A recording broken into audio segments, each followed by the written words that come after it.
عبداللہ بن مسعود رضی اللہ تعالیٰ عنہ کہتے تھے کہ نبی کریم صلی اللہ علیہ وسلم رفع حاجت کے لیے گئے تو آپ نے مجھے فرمایا کہ میں 3 پتھر تلاش کر کے آپ کے پاس لاؤں، لیکن مجھے 2 پتھر ملے، تیسرا ڈھونڈا مگر مل نہ سکا، تو میں نے خشک گوبر اٹھا لیا، اس کو لے کر آپ کے پاس آ گیا۔ آپ نے پتھر تو لے لیے مگر گوبر پھینک دیا اور فرمایا یہ خود ناپاک ہے۔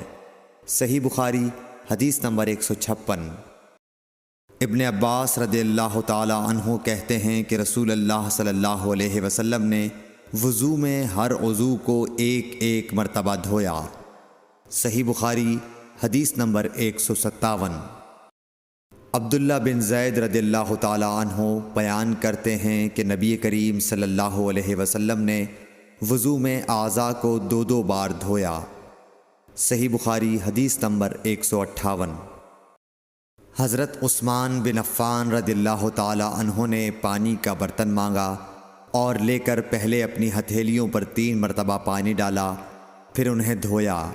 اس کے بعد اپنا داہنا ہاتھ برتن میں ڈالا اور پانی لے کر کلی کی اور ناک صاف کی، پھر 3 بار اپنا چہرہ دھویا اور کوہنیوں تک 3 بار دونوں ہاتھ دھوئے، پھر اپنے سر کا مسح کیا، پھر پانی لے کر ٹخنوں تک 3 مرتبہ اپنے دونوں پاؤں دھوئے، پھر کہا کہ رسول اللہ صلی اللہ علیہ وسلم نے فرمایا ہے کہ جو شخص میری طرح ایسا وضو کرے پھر 2 رکعت پڑھے جس میں اپنے نفس سے کوئی بات نہ کرے تو اس کے گزشتہ گناہ معاف کر دیے جاتے ہیں۔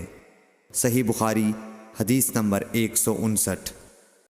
رسول اللہ صلی اللہ علیہ وسلم فرماتے ہیں کہ جب بھی کوئی شخص اچھی طرح وضو کرتا ہے اور خلوص کے ساتھ نماز پڑھتا ہے تو اس کے ایک نماز سے دوسری نماز پڑھنے تک کے گناہ معاف کر دیے جاتے ہیں۔ صحیح بخاری حدیث نمبر 160۔ نبی کریم